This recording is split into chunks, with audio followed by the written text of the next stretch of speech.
आटे की टाइप की तरह गूंद के एक सांचे में डाला जाता है, उसके बाद सांचे से निकाल के ज़मीन पर रखी जाती है या थोड़ी सी ड्राई होती है। ड्राई होने के बाद इसको भट्ठे में ले जाया जाता है, जहाँ पे जो है बिल्कुल एक्चुअल बिल्कुल सीधे होते हैं।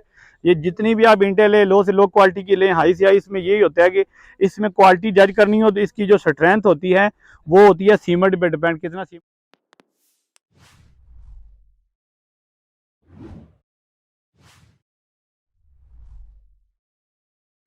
उम्मीद करता हूँ आप सब खैरियत से होंगे। आज की वीडियो में हम आपको टाइप्स ऑफ ब्रिक्स के बारे में बताएंगे कि कौन सी ईंटें हैं, किस टाइप की ईंटें हैं और हम कौन कौन सी ईंटें इस्तेमाल कर रहे हैं और उनका क्या तरीकाकार है। ईंट की कलर कौन सा होता है, ईंट किस तरीके से बनाई जाती है, ईंट के बनाने के दौरान कौन सा मटेरियल यूज होता है और किस ईंट को क्या नाम दिया गया है, दूसरी ईंट को क्या नाम दिया गया है। आज हम इस वीडियो में आपको बताएंगे। अभी तक अगर आपने चैनल को सब्सक्राइब नहीं किया तो प्लीज़ सब्सक्राइब कर लें। वीडियो आपने लास्ट तक देखनी है कि आपको सारी इन्फॉर्मेशन मिल सके। वीडियो को लाइक ज़रूर करें और दोस्तों के साथ शेयर करें कि आपके दोस्तों के पास भी इंफॉर्मेशन जा सके। आते हैं हम अपने टॉपिक की तरफ। आज का हमारा टॉपिक है टाइप्स ऑफ ब्रिक्स पे। अभी हम आपको दिखाते हैं कि हमारे ये राइट साइड पे एक ईंट आपको नज़र आ रही है। ये इस कलर का, इसका येलो रेड कलर है। एक टाइप की हम ये ईंट इस्तेमाल कर रहे हैं और दूसरी टाइप पे आप देख सकते हैं कि हमारी ये ईंट इस्तेमाल हो रही है। ये हम ईंट इस्तेमाल कर रहे हैं। इस ईंट को हम फ्लाई ऐश ईंट कहते हैं और वो ईंट जो है वो भट्ठे वाली ईंट है। हम नॉर्मल जो यूज़ करते हैं तकरीबन पाकिस्तान में मैक्सिमम वो ईंटें इस्तेमाल होती हैं। इस टाइप की ईंट जो है बहुत कम इस्तेमाल हो रही है। इसकी अपनी स्पेसिफिकेशन है बनाने की, उसकी अपनी स्पेसिफिकेशन है। जो हमारी जो रेड ब्रिक इस्तेमाल हो रही है भट्ठे पे, ये जो आप देख रहे हैं, इसके बनाने में कौन सा मटेरियल यूज़ होता है। ये बेसिक एक खुले एरिया में एक जगह पे मट्टी को गूंद के आटे की टाइप की तरह गूंद के एक सांचे में डाला जाता है, उसके बाद सांचे से निकाल के ज़मीन पर रखी जाती है या थोड़ी सी ड्राई होती है। ड्राई होने के बाद इसको भट्ठे में ले जाया जाता है, जहाँ पे आग जला के भट्ठे को प्रॉपर इसके अंदर तैयार किया जाता है। भट्ठे के अंदर इसको प्रॉपर आग हीट लेके 10 से 15 दिन या महीने का प्रोसीजर होता है इसका। एक वीडियो में भट्ठे का विजिट करेंगे, किस तरीके से ये ईंट हमारी बनती है और कितने टाइम पे बनती है, कंप्लीट आपको इंफॉर्मेशन देंगे।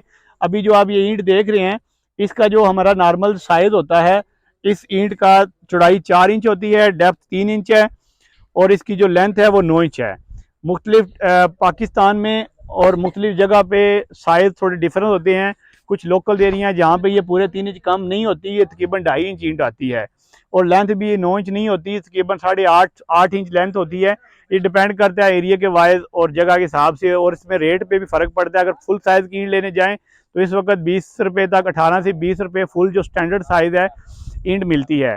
और ये ईंट इस वक्त 15 से 16 रुपये में दस्तियाब है। इसका थोड़ा सा अनइवन होता है, बाकी ईंट अच्छी है। ये भी पकाई के लिहाज से ईंट बहुत ज़बरदस्त है।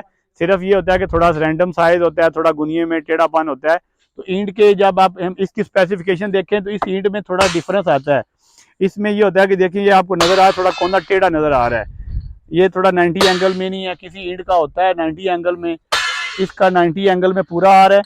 ये देखिए बिल्कुल सीधी है।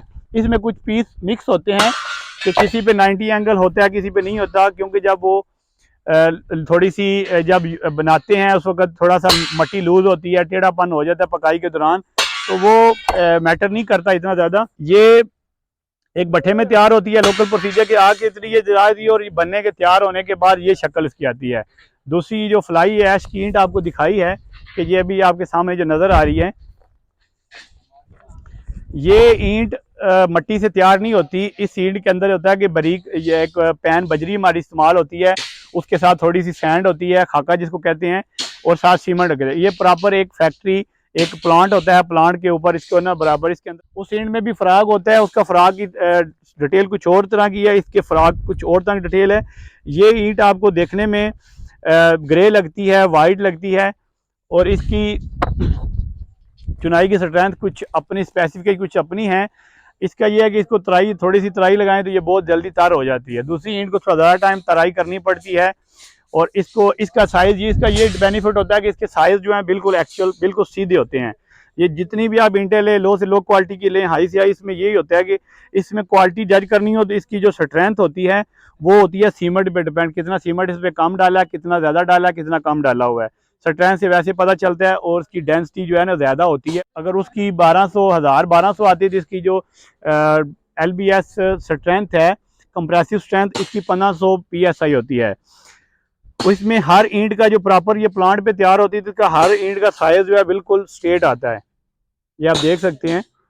ये हमारे वैसे कॉमन थोड़ा सा एक है कि हम उस ईंट को ज़्यादा यूज़ कर रहे हैं, वो हमें आसानी से मिल जाती है हर जगह पे और करीबी मिल जाती है, और हमारा रैंडम उस पर हम करते हैं। तो नेक्स्ट वीडियो में दोनों ब्रिक्स के हवाले से आपको बताएंगे कि उसका फ़ायदा क्या है, रेड ब्रिक्स का फ़ायदे और नुकसान के बारे में बताएंगे, और जो फ्लाई ऐश है इसके फ़ायदे और नुकसान के बारे में बताएंगे।